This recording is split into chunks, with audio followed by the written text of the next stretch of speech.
Amados irmãos, em Jesus, rogamos a Ele e a Maria, a doce e suave Mãe, que nos guarde e nos abençoe o encontro da manhã de hoje. Espiritismo e a lucidez. Estamos vivendo na Terra momentos em que dá-se a impressão, às vezes, que a lucidez fugiu do coração dos homens.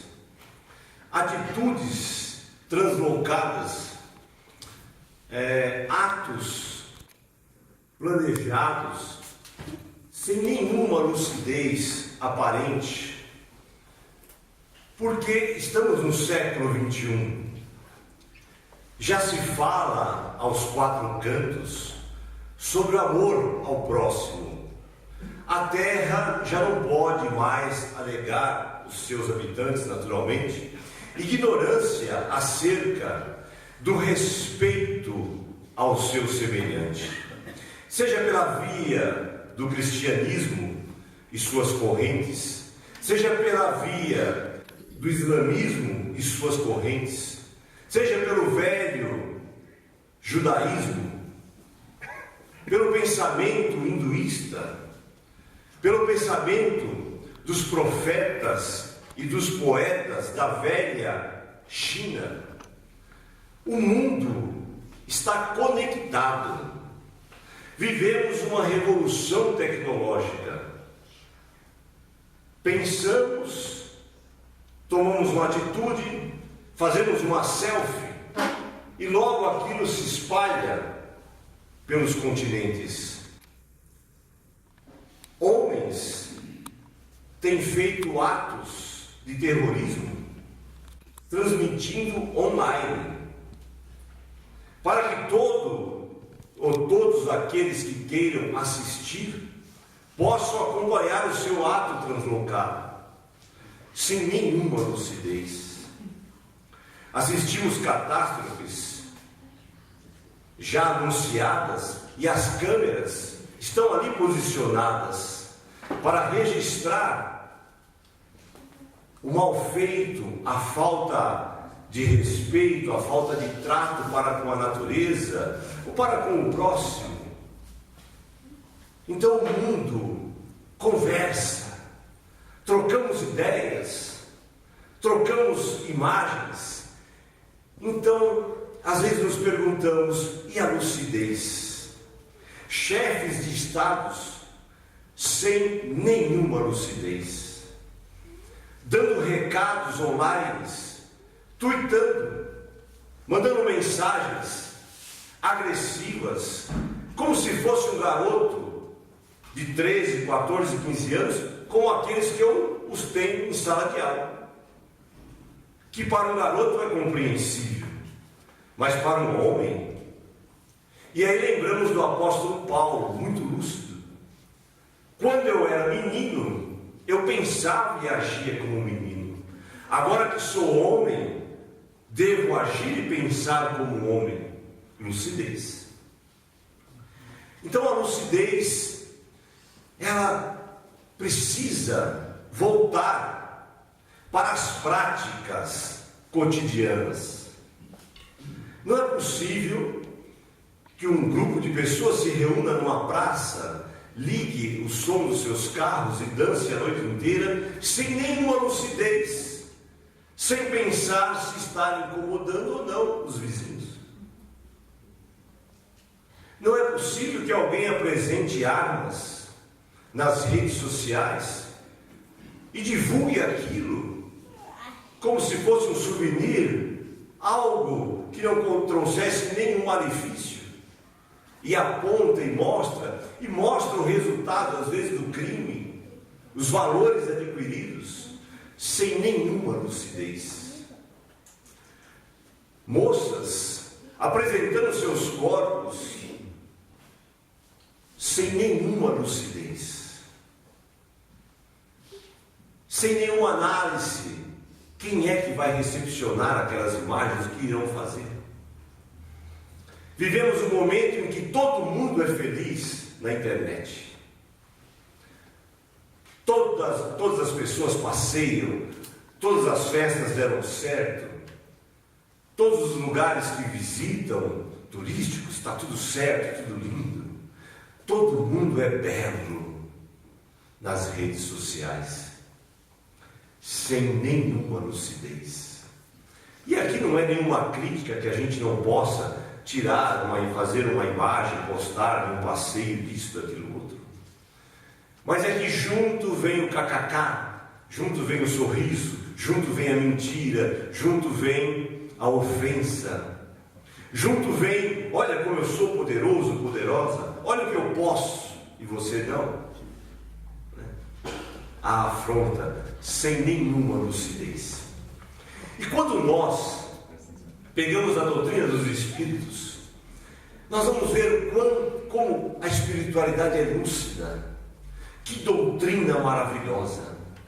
Fazendo uma analogia, que eu aprendi essa analogia inclusive com Raul Teixeira, e eu tinha analisado algo muito próximo. Eu falei, meu Deus, o Espiritismo é um grande oceano, mas a grande maioria dos espíritas ou simpatizantes molham apenas os calcanhares na praia, não se aventuram mergulhar nesse oceano, nadar, deixar se envolver com essa água lúcida que é a doutrina espírita, mas ficam ali temerosos, molhando os calcanhares apenas.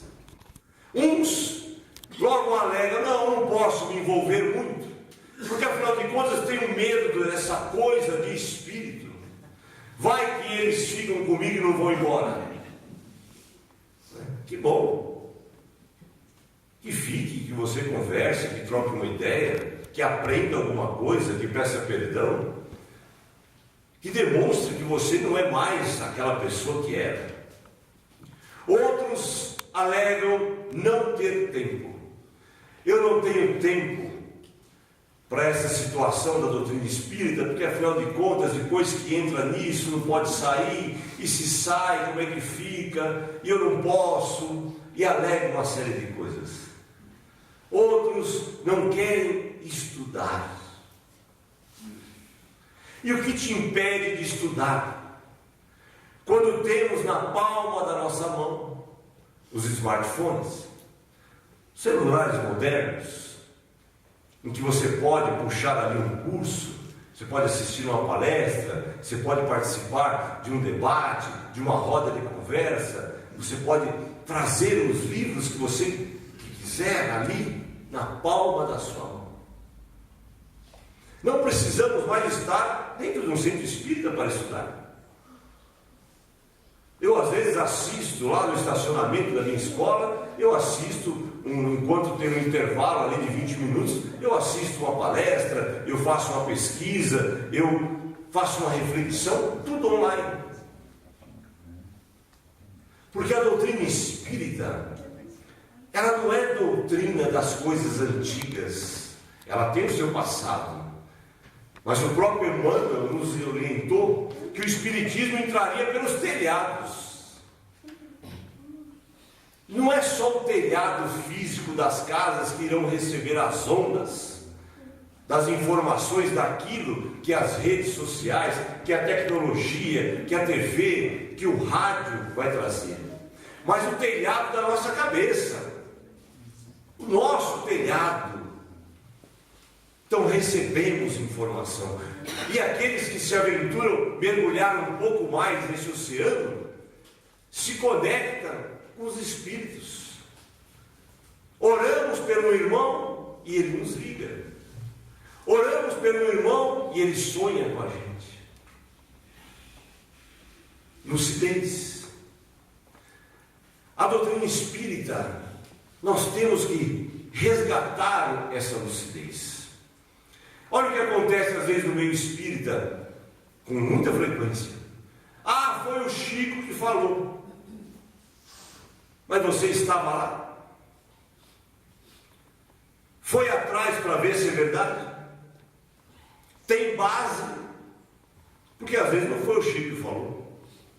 Foi alguém que esteve, que foi, que contou e você ouviu e tomou como verdade. E se o Chico falou, ele pode ter falado dentro de um contexto. Ah, mas eu fiquei sabendo, assisti, que o Divaldo contou lá um negócio assim, assim, assim. Ele falou, e as pessoas tomam como verdade. Ele é importante? É alguém que podemos confiar? Sem dúvida.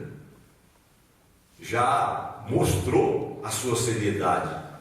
Mas que bom comprarmos lá o livro de Joana de Ângeles e ler aquilo que Divaldo falou.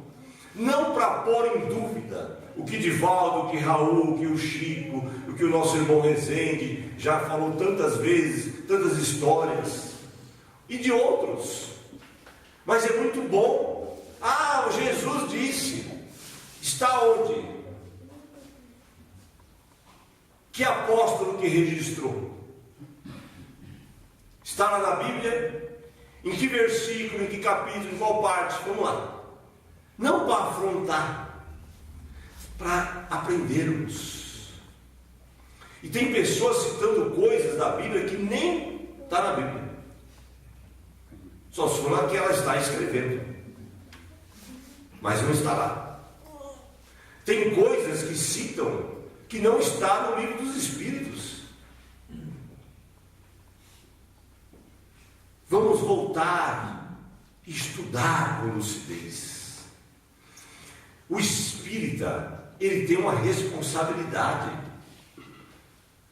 Porque às vezes comentamos coisas de um mundo que as pessoas, a grande maioria, tem uma noção, mas tem medo. E o espírita não pode fantasiar. Porque a doutrina espírita não é doutrina de fantasia. Quer ver um tema muito controverso, que gera uma série de situações, de falas equivocadas? Quando se fala de suicida. Falou em suicida, a pessoa já arrepia, treme, desencarna, tem medo, corre, foge. Quantas pessoas eu já ouvi dizerem assim: não, depois que eu comecei a ler aquele livro, Memórias de um Suicida, eu comecei a passar mal. E eu respondo: começou a passar mal porque seu cérebro era preguiçoso. Agora você está lendo um livro que tem um conhecimento lá substancial, né? E talvez você estava fugindo do tema, não queria encarar essa realidade, não queria tomar conhecimento sobre essa pauta, e não tem nada de pesado, de difícil. O livro não foi feito para você passar mal. Pelo contrário, ali, Memórias do Suicida, é um poema de amor, dos mais belos. Porque é um livro que mostra como é resgatado esses irmãos que abrem mão da vida material de forma translocada, sem nenhuma lucidez. É um poema de amor, porque ali mostra o que o amor é capaz de fazer. E não é um amor qualquer. É o amor que parte de Maria, junto com a sua fraternidade, junto com a sua equipe de médicos, de caravadeiros, de socorristas, e vão lá atender, socorrer aqueles que para muitos desgraçou a vida. E o amor mostra de forma lúcida que tem jeito. Porque afinal de contas, o amor cobre uma multidão de pecados. Lucidez. Olha a lucidez no meio espírita como está. A ausência dela, às vezes. Há uns anos atrás, eu frequentava, quando dava naturalmente, aquela feira do livro, lá no AMB, em São Paulo. E chegávamos ali, ficávamos maravilhados com aquela quantidade de livros, de editoras e seus representantes nos seus devidos espaços. E procurávamos ali um livro espírita, um espaço espírita, e encontrávamos ali com muita dificuldade. Isso há uns 20 anos atrás. Encontrávamos ali um espaço da Federação Espírita Brasileira, um outro da Aliança, 3, 4 no máximo. vendendo, mostrando os livros, as novidades. E aquilo que já estava bastante divulgado, como os livros dos Espíritos, os Evangelhos e tudo mais. Agora, quando você chega lá na Feira do Livro, tem uma rua praticamente espírita. E a pergunta que a gente faz: e a qualidade nos livros? Porque, meus irmãos, tem pessoas que fazem 2 linhas e logo alguém já diz: vamos publicar. Puxa, você é um médico de psicografia maravilhoso, vamos publicar. Olha, precisamos publicar isso aí. Alguns já usam as redes sociais e já jogam a mensagem, sem nenhuma lucidez, sem nenhuma análise sobre aquilo. Aí quando você estuda o que é a psicografia, o que foi a psicografia pelo Chico, a dedicação, o estudo, o treino, o esforço, o bom senso de Chico, enviar para a Federação Espírita Brasileira para uma análise, com observação. Divaldo, quantos anos de treino? E Joana de Ângeles chega e diz: meu irmão, era só um treino, agora que a gente vai começar. E o camarada hoje, numa pressa, num desejo. Eu fui convidado uma ocasião para participar de um curso de uma espécie de capacitação sobre desobsessão. Então ali, todos que estavam ali, umas 40 pessoas, eram pessoas que dirigiam, faziam parte de equipes de obsessão, e eu fui convidado, levei 2 pessoas comigo, que eram de uma outra casa. Quando eu chego no curso, eu perguntei: que livros iremos estudar? Então, mostraram para mim o livro. E eu falei assim: tem mais? Não, é esse. Eu não vou declinar, naturalmente, não farei essa deselegância, né? Quando eu peguei o livro, eu falei: mas eu pensei que iríamos estudar alguma coisa de André Luiz.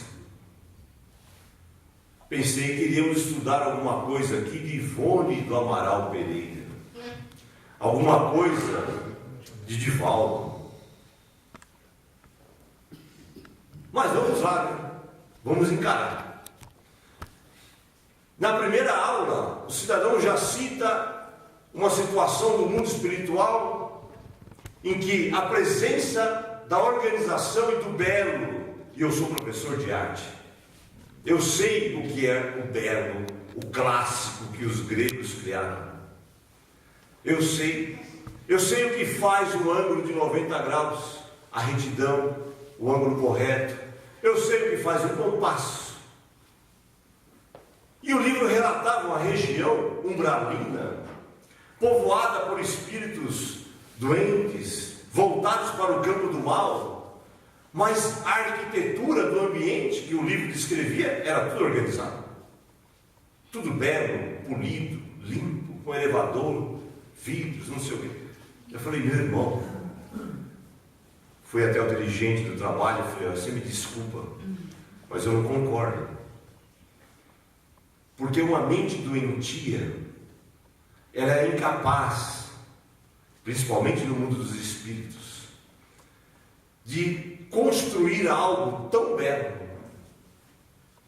Algo está errado. Então a doutrina espírita não aparecia naquele livro. Aparecia a mentira, a coisa fantasiosa, porque era uma dessas obras apressadas, que não passa pelo cunho da razão, da análise, do estudo. E a doutrina tem que ter essa responsabilidade, esta lucidez. E quando pensamos, o que é a lucidez? Quando olhamos pelo campo da física, a lucidez vai ser acrescentada como translúcido, aquilo que é claro, aquilo que permite que a luz adentre, como essas janelas, elas são translúcidas, a luz vaza, entra pela janela. Quando chegamos no lago de águas limpas, temos ali a presença da lucidez até determinada profundidade é possível enxergar ali os peixes, as plantas aquáticas, tudo mais. Lucidez. No campo da psiquiatria, nós temos dois momentos. A psiquiatria às vezes pode analisar um cidadão com uma perturbação de ordem qualquer, por um motivo qualquer, e esse cidadão ele pode ter variações de lucidez, alternância. Ora ele está lúcido, ora ele está perturbado. Então a lucidez, quando mergulhamos no estudo dela à luz da doutrina dos Espíritos, ela nos convida para esse campo do estudo, da responsabilidade, de informar de uma forma correta, não fantasiosa, diagnósticos em casas espíritas de forma tão estranha. Você tem 8 obsessores. Se a pessoa contou, os obsessores pararam. Olha, ele esqueceu de contar. Eu estou aqui, hein? Diagnósticos prometendo curas sem nenhuma responsabilidade. Falta de lucidez, falta de estudo. O passe, às vezes sendo aplicado de forma incorreta. Quando temos tantos livros informando técnicas, formas, gestos, informações valiosíssimas do campo da biologia. Alguns livros têm tratados de medicina, para você saber onde se localiza o coração, onde está o baço, o rim, o fígado. Ah, mas o médico passista precisa saber isso? Sem dúvida. Mas só o amor e a boa vontade não basta? Então entre para ser cirurgiado num campo de uma cirurgia complexa de coração ou de cérebro, apenas com pessoas de boa vontade, para você ver o que acontece. O médico, quando entra para fazer uma cirurgia, ele não tem só a boa vontade, ele estudou, ele se capacitou, fez especialização. Então, que história é essa? Olha, ele tem muita boa vontade, sim, mas nunca participou de um curso, nunca leu nenhum livro. Não, não pode, porque nós não podemos brincar com a dor dos outros. Eu aprendi que a dor não pode esperar. Se ela não pode esperar, eu também não posso enganar as pessoas. Então temos tantas obras, falamos do magnetismo. Nesta casa, nós tivemos irmãos que vieram de Goiás, se não me falha a memória, conversar com o nosso irmão Rezende sobre corrente magnética. Está no livro. E eu tenho o livro. Lucidez. Esse mar, que a grande massa fica apenas molhando os calcanhares, enquanto outros mergulham. Olhamos, por exemplo, o trabalho magnífico de Sônia Rinaldi no campo da transcomunicação. Mergulhou, avançou pelo mar. E é um tema esquecido pela grande massa nas casas espíritas. É capaz de nós contarmos numa mão as casas que se dedicam a esse estudo, pelo menos estudar. Mas a transcomunicação não serve. Estamos na era da tecnologia já batendo na nossa porta, iniciando a 4ª revolução tecnológica.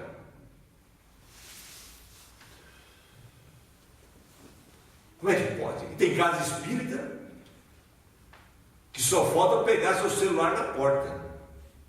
Não pode entrar com o celular aqui. Cai o campo vibratório. Nem sabe o que é campo vibratório, porque não estudou. O espírita, cabe a ele esse exercício. Olha que interessante. Parece simples o exercício da lucidez, né? Mas ele não é tão simples. E nós Nós não estamos alheio à grande massa aí fora. Fazemos parte. Andamos no trânsito, frequentamos escola, universidade, trabalhamos, estamos juntos, dividimos espaço com pessoas de outras religiões. Estamos juntos. Que bom que estamos juntos. Não somos uma ilha. Então é natural que essa falta de lucidez do mundo apareça dentro da casa espírita. Pessoas com comportamento inadequado, pessoas que assumem a cátedra e falam qualquer coisa. Não, eu não preciso estudar, os espíritos me auxiliam. Eu falo inspirado. Não, você deveria falar educado. Educado por quem? Pela doutrina espírita. Se os espíritos te auxiliar, boa sorte. Se não, você tem o conhecimento. Bom senso. Muita gente diz assim: eu tenho bom senso. Mas o bom senso associado à lucidez, a gente observa que o bom senso varia. Tem gente que tem bom senso até um determinado ponto, ou outros avançam um pouco mais. Tem gente que, por exemplo, por uma questão de bom senso, olha o irmão caído na rua e faz uma prece dirigindo seu carro e vai embora. Outro com bom senso um pouco mais apurado para e pergunta: precisa de alguma coisa? Posso te ajudar? Outro com um pouco mais de bom senso talvez ponha no carro, se dedica um pouco mais. Cada qual dentro da sua capacidade, da sua linha de bom senso, que varia. Mas o bom senso sozinho não resolve. Está cheio de gente com bom senso errando. Por falta de refletir, nós brigamos dentro da casa espírita, porque não fazemos uma reflexão, às vezes juntos, individual, mas logo tomamos atitudes translocadas sem nenhuma lucidez. Eu conheço casa espírita em que cada briga de reunião eles montam um centro. Então tem uma briga, 2, 3 saem, se juntam com mais meia dúzia, montam um centro. Aí daqui a pouco tem outra briga, monta outro centro. E a gente se pergunta, mas qual qualidade? Com que base? E depois começa. Eu tenho entrado em câmeras de passe pelas casas que eu ando por aí, e algumas parece uma casa noturna, dessas que a gente vai para dançar. É tanta luz colorida.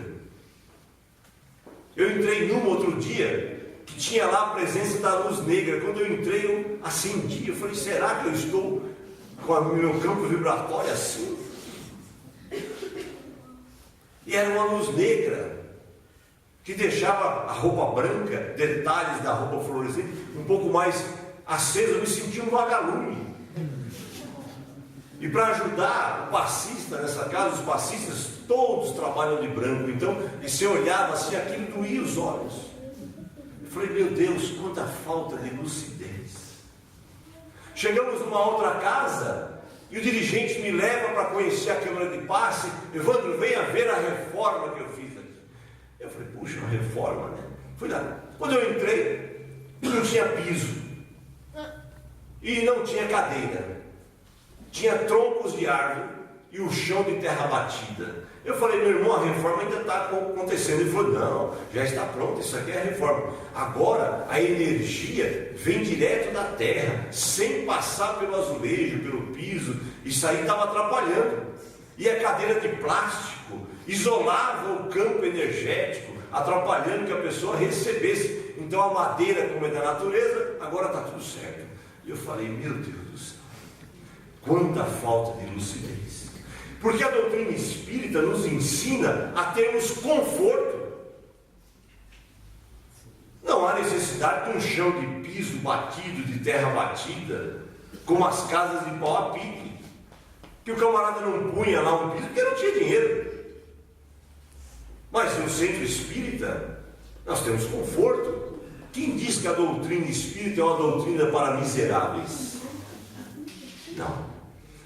Ela é uma doutrina que nos ensina a combater a miséria, ofertar, dar, estudar, auxiliar, melhorar a vida do outro, diminuir a fome, o frio, que às vezes o miserável, o desprovido, não tem.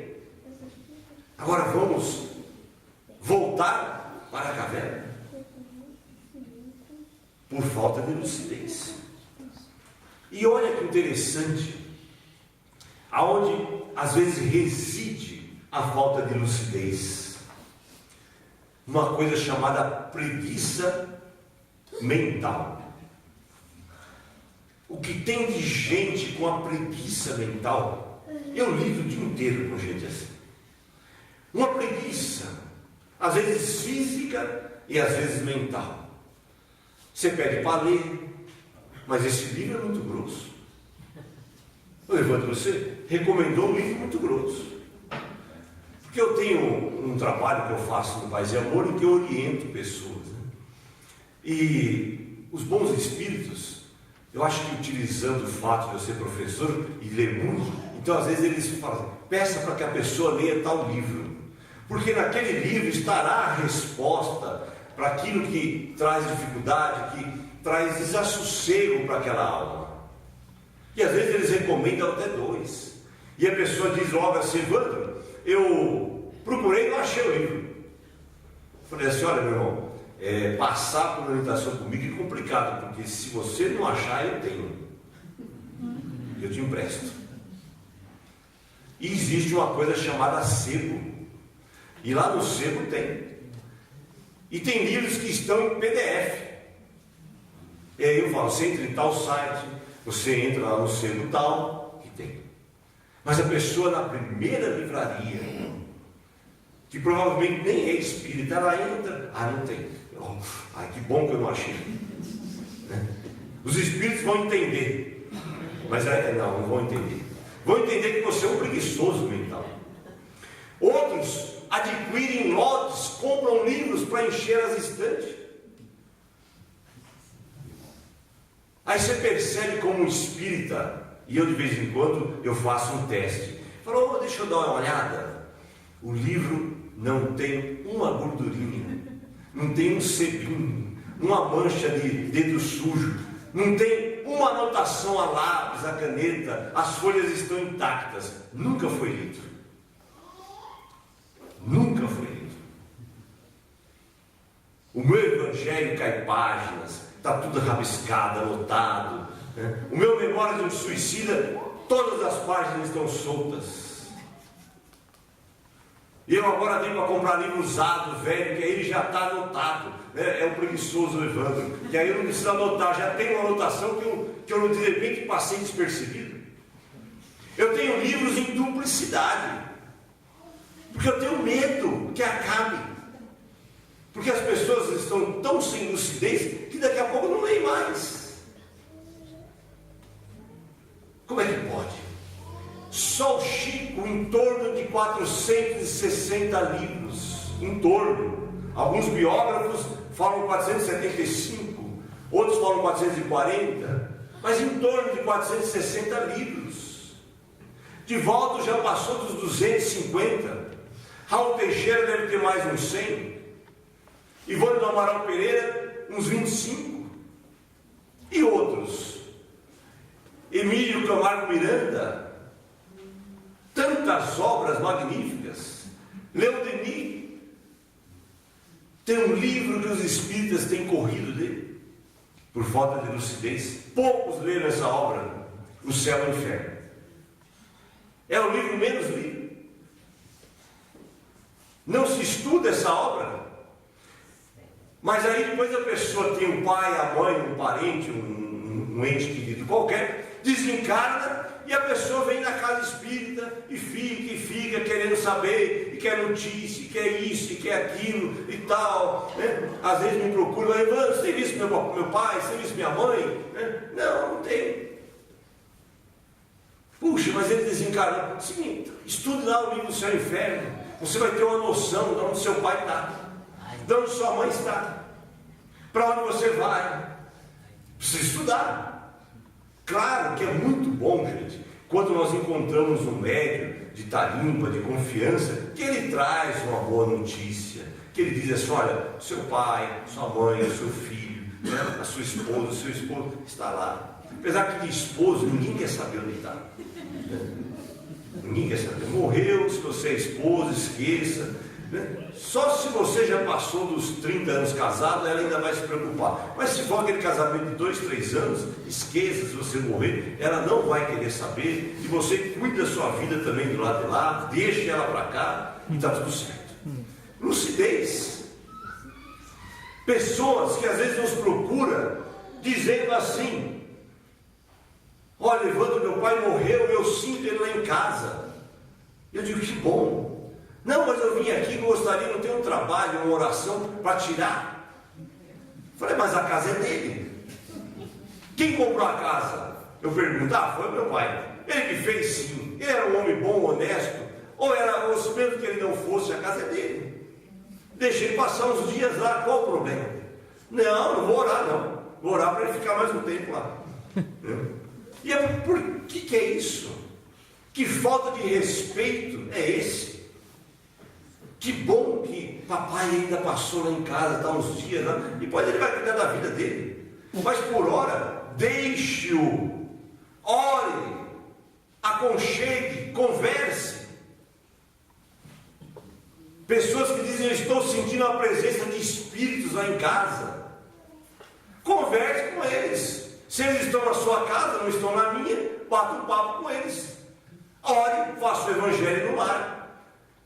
Alguma coisa, se eles estão lá, alguma coisa tem com você, não é comigo.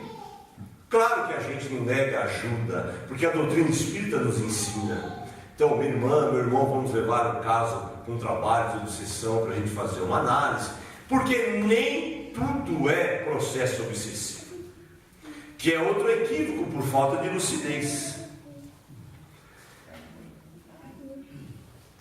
Vamos lá.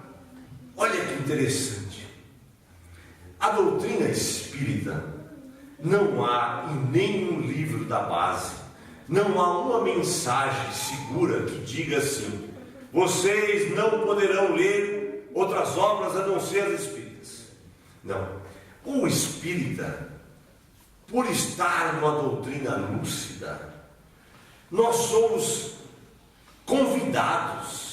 A gente pode ler tudo, qualquer coisa, e reter o que é bom.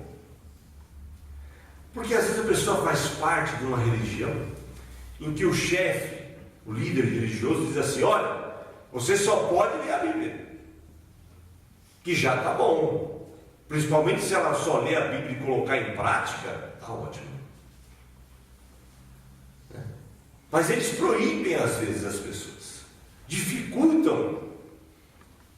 E nós não, nós temos essa liberdade translúcida de mergulhar em outras literaturas, de consultar um dicionário. Porque às vezes você pega lá no Livro dos Espíritos, no livro, ou em André Luiz, uma palavra, vamos ver o que ela significa. Consulte lá o dicionário, amplie o seu conhecimento sobre aquilo.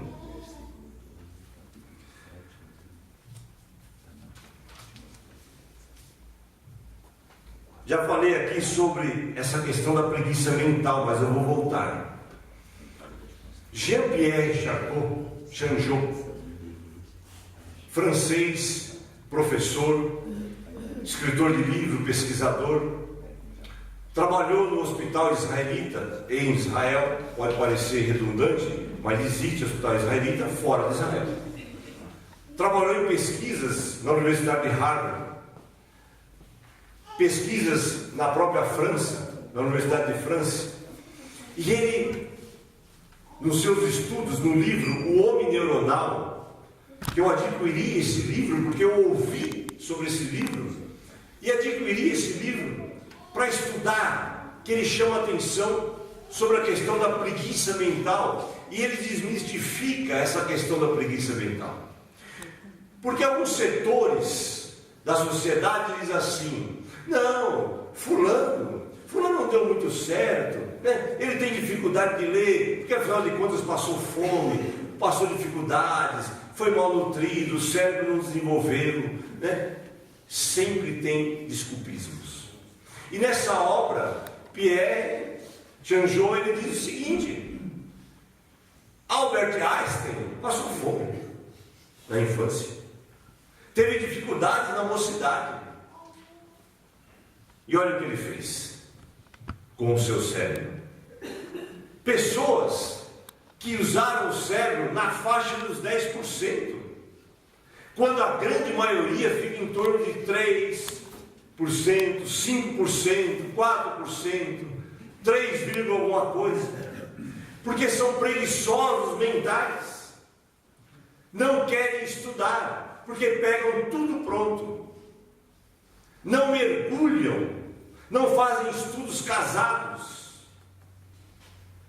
não querem ler, não querem meditar, não fazem conta, não fazem projeto, pegam tudo pronto, mastigado. Ah, mas lá na internet tem. Sim, a internet é magnífica, falamos dela aqui logo no começo, né? Eu uso muito, trabalho em escolas técnicas, tenho que usar e gosto. Só não uso mais porque não tenho tanto tempo, mas eu gosto. Tem muita coisa equivocada ali, sim, claro, mas a gente separa. Eu sou espírita, eu posso entrar em qualquer site, a doutrina espírita não me proíbe, e eu retenho o que é bom, aquilo que serve. Então, essa preguiça mental tem deixado as pessoas sem vontade de agir, sem vontade e sem capacidade de dar uma opinião educada. Você pode até discordar, mas de uma forma educada, de uma forma sensata, lúcida. Então essa preguiça mental, ela não é fruto de uma condição socioeconômica. É óbvio que uma condição socioeconômica desfavorável deixa a criança um pouco mais lenta, o jovem um pouco mais lento no processo de aprendizagem. Mas se ele se esforçar, se ele encontrar meios e pessoas que ofereçam esse meio, ele vence.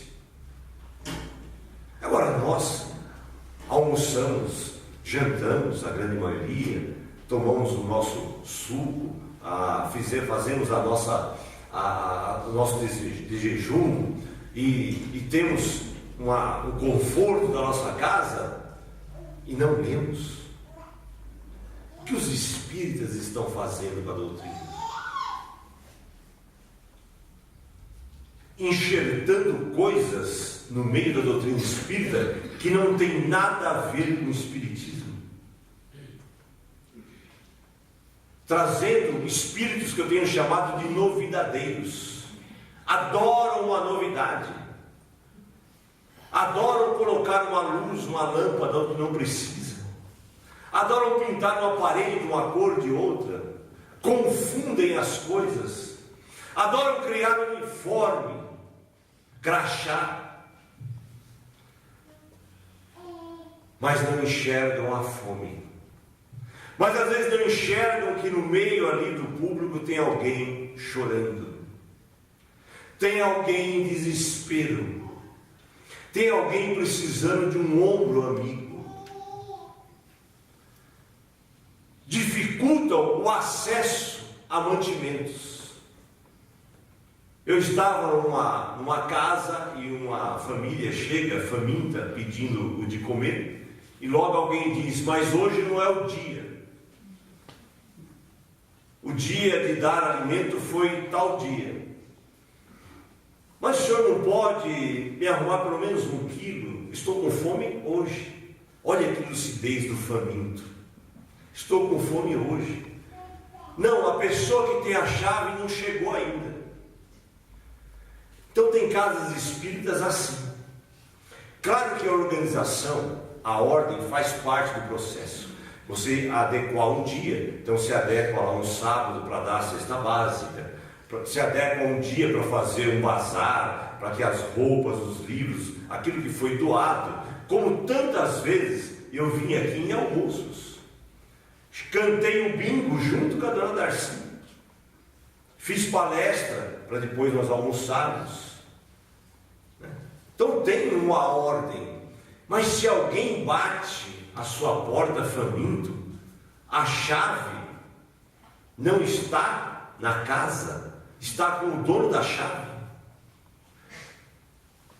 O que custa? Falta de lucidez. Falta de lucidez total. Precisa conhecer um pouco mais Jesus. Então a gente vê essas coisas, casas espíritas que dizem assim: não, você chegou atrasado, o passe acabou, não dá mais. Mas eu estou em desespero, eu estou aqui com meu filho no carro, está lá no processo obsessivo, perdemos alguém, estamos desesperados. Não, o senhor volta semana que vem. O que impede de pôr a pessoa sentada num banco, conversar um pouco, pedir para que ela se concentre um pouco, colocar as suas mãos e orar e estender um passe? Falta de lucidez. Casas extremamente burocráticas. Eu fui a um evento, levar uma pessoa certa feita, e cheguei na portaria do evento, era uma escola, eles tinham pedido emprestado uma escola para fazer um encontro de espíritas, e tinha horário para entrar, mas no convite não dizia que tinha horário para entrar, era de tal hora a tal hora. Eu cheguei com a pessoa, ofereci uma carona, e duas pessoas na portaria, porque eu fiquei dentro do carro, não ia participar, e eu vi que a pessoa não entrou, ficou na calçada. Eu desci do carro e voltei. Falei: o que aconteceu? Ah, não posso entrar. Falei: mas por quê? Ah, porque já foi feita a prece, já cantaram, o evento começou, e essas duas pessoas da portaria falaram que se eu entrar, eu quebro o campo vibratório. Eu falei: meu Deus, eu não sabia que eu tinha dado carona para uma pessoa com tanto poder. Eu falei: você poderia me dar um passe aqui na calçada? Eu vou viver mais 200 anos. Porque alguém, e era uma pessoa pequenina, frágil. Eu falei: olha que potência.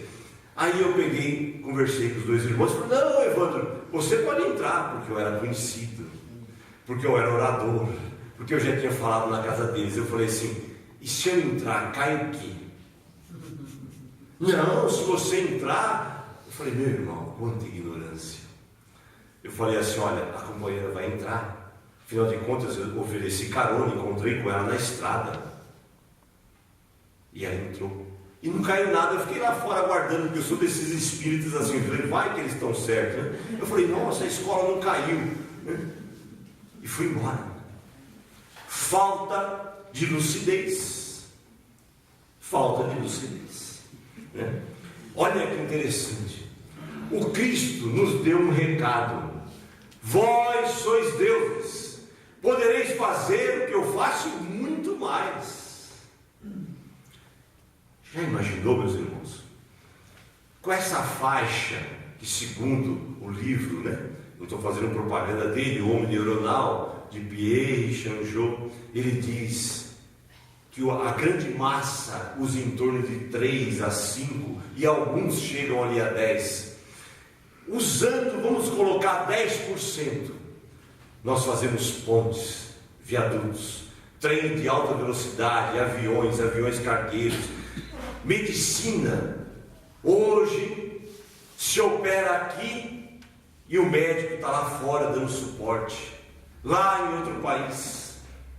Hoje fazemos 3 furinhos na barriga e operamos com pinças. Já temos a nanotecnologia presente nas cirurgias. Já nos comunicamos online, fazemos chamada com pessoas de outros continentes. Temos o benefício do microfone, do rádio, com 10%.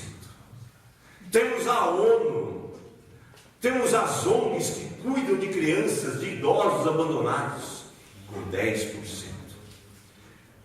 Temos homens e mulheres de bom senso escrevendo artigos, falando do bem, lutando pelo bem.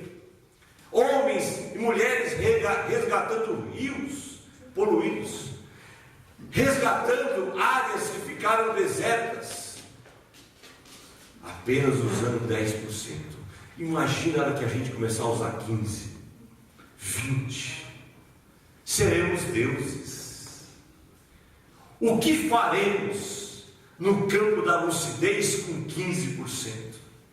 O que faremos no campo da lucidez, na compreensão do Evangelho Sagrado, com 10%, com 15%?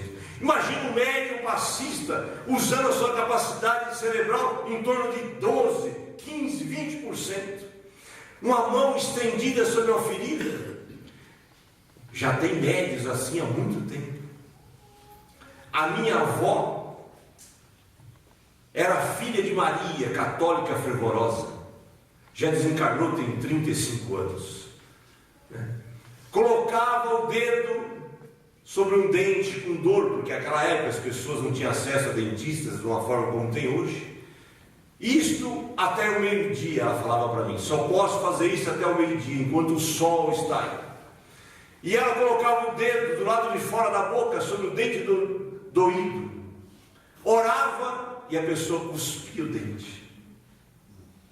Orava sobre um braço engessado, que tinha lá um prognóstico de 3 meses, 2 meses com gesso, uma fratura exposta. Ela orava e aquilo em 15 dias estava cicatrizado, colado. Ela olhava para uma mulher e falava assim: é menino, é menina.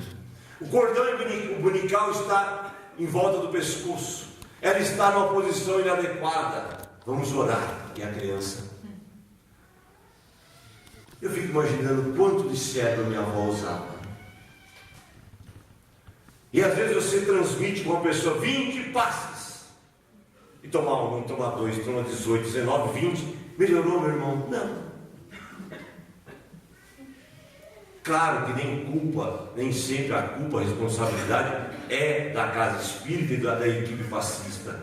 Porque a responsabilidade tem que ser dos dois. O paciente, bem orientado, com lucidez, ele altera o seu campo de saúde. Ele deixa de fazer algumas coisas, de se alimentar às vezes de forma inadequada, enquanto o tratamento está acontecendo. Começa a orar, ler o Evangelho, fazer o Evangelho lá em casa. Quantos lares se modificam quando começam a fazer o Evangelho em casa? Um Evangelho de 15, 20 minutos. Mas com um cérebro a mais, você pode fazer de 20, meia hora. O meu, que não sou um cérebro lá grande coisa, é 1h30. O meu Evangelho no lar não serve de referência para ninguém, porque ele contraria. Porque as orientações é de 15, 20 minutos. O nosso lá é 1h30 de discussão sadia em torno do Evangelho. Sem comunicação mediúnica, que não é de bom tom que não tem. Mas não precisa, porque tem um livro. A gente estuda, discute, porque eu costumo dizer que espírito reencarnado também dá comunicação. Que a gente tem, não serve? Será que precisamos sempre ter o presente? Não. O Evangelho no lar não é para isso. Vamos melhorar, né, a nossa condição nesse oceano. Vamos começar a perder o medo de ser espírita. Mergulhe pelo menos no oceano da doutrina até os joelhos. Sinta essa água desse oceano molhar os seus joelhos. Avance um pouco mais. Deixe essa água chegar e saia de braçadas. Não tema. Amplie a sua capacidade neuronial. Amplie a potência do seu cérebro. somos médiums. Quando Kardec afirma nos livros dos médiuns, somos todos médiuns, porque intermediamos coisas. Eu cheguei aqui, abracei o nosso irmão Rezende e disse: trago vibrações do paz e amor. Eu estou sendo médium, transmitindo o carinho que temos por esse casal amigo. Estou sendo médium. Quando eu recebi ali atrás um convite para visitar uma outra casa, que faz um tempo que eu não vou, o irmão que fez o convite está intermediando entre eu ir na casa e ele foi o médium da casa. Lucidez. Médios que querem se dedicar à psicografia, mas são incapazes de escrever um bilhete de amor para a esposa, um bilhete de 2 linhas. As mulheres, longe do que nós homens pensamos, elas não são exigentes.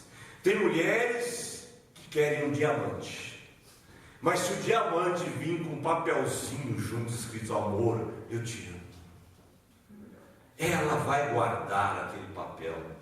Ela pode perder aquele anel de diamante, mas aquele papel ela leva para o mundo espiritual. Um filho que deixa na porta ali da geladeira: mãe, fui ali e volto já, mãe. Não se preocupe, eu te amo, mãe. Essa mãe não esquece. Mas o médium quer sentar à mesa sem nenhuma lucidez e psicografar cartas e cartas. Falta de lucidez. Outros querem ser médios curadores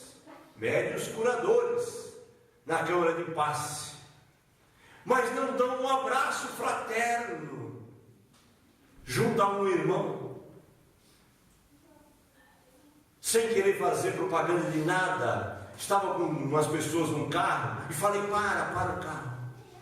Vinha vindo um amigo, desci do carro e abracei fraternalmente, dei um beijo no rosto, e as pessoas falaram para mim: como você tem coragem de abraçar esse mendigo? Olha o nariz dele. Eu falei: que bom que ele tem o nariz. Ah, mas está sujo. Eu falei: o meu também já foi sujo. Eu, quando criança, tinha o nariz sujo.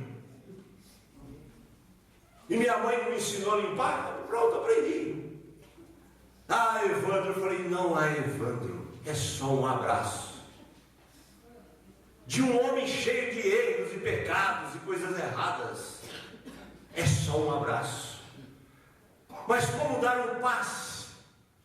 Se você não abraça ninguém na vida, se você não cumprimenta,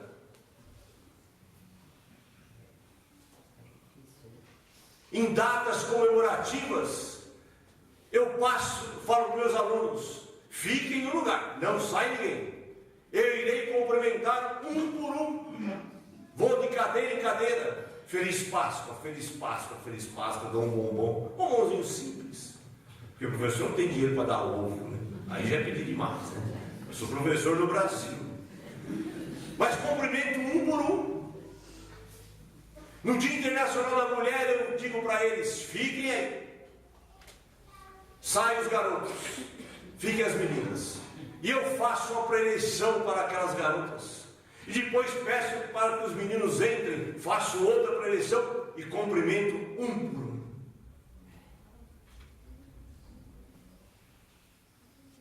Isso é fraternidade.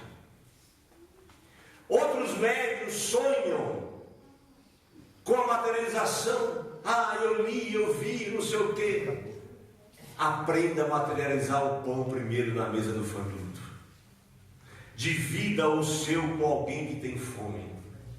Materialize no corpo de um friorento um pedaço de manta qualquer. Calce os pés de alguém. Ah, eu gostaria de fazer palestras. Estude bastante. Mas fale com carinho com as pessoas que dividem o espaço em seu lar, sem ser chato. converse com elas amenidades. Eu tenho uma cunhada que às vezes eu sento com ela e converso amenidades. E olha que não é fácil ter cunhada, hein? Porque é uma cunhada minha dura. E eu sento e a gente conversa amenidades. Como vai a lua, o sol, como está hoje? E conversamos amenidades. Então, se queremos vivenciar essa doutrina, recordemos aqui do nosso querido Chico, que nos orientava que a primeira oficina de trabalho do espírita, a primeira célula de trabalho do espírita deve ser o lar. Porque é no lar que eu recebo o adversário de ontem. É no lar que eu recebo aquele irmão na condição de filho, de esposa, de marido, que já vem caminhando comigo séculos e séculos. É no lar que eu recebo aquele que tem necessidade da minha atenção, do meu reajuste, do meu abraço, de sentarmos e tomarmos um lanche junto. É no lar. Porque tem espírita, eu já estou encerrando, e comentei esses dias, que por falta de lucidez ele vem à casa espírita 3, 4, 5 vezes na semana, criar caso. E tem aquele que vem um dia para trabalhar. E eu conversei isso com uma amiga que me confessava: o meu marido não deixa eu vir ao Paz e Amor mais do que um dia na semana, Evandro. E eu falei: ele está certo. Eu falei: porque a senhora já trabalha muito desdobramento no mundo espiritual, sabia, minha irmã? A senhora tem uma tarefa em desdobramento. E o seu compromisso primeiro é o lar. Ele é um homem honesto, ele te ama. Qual o problema de vocês ficarem juntos? E nesse um dia que a senhora vem, faça o melhor. E comentei com ela, porque tem gente que vem 3, 5 dias aqui criar problema. Amados irmãos em Jesus, que a lucidez possa fazer parte das nossas vidas, que possamos retornar para o nosso lar em paz com Jesus hoje e sempre. Muita paz.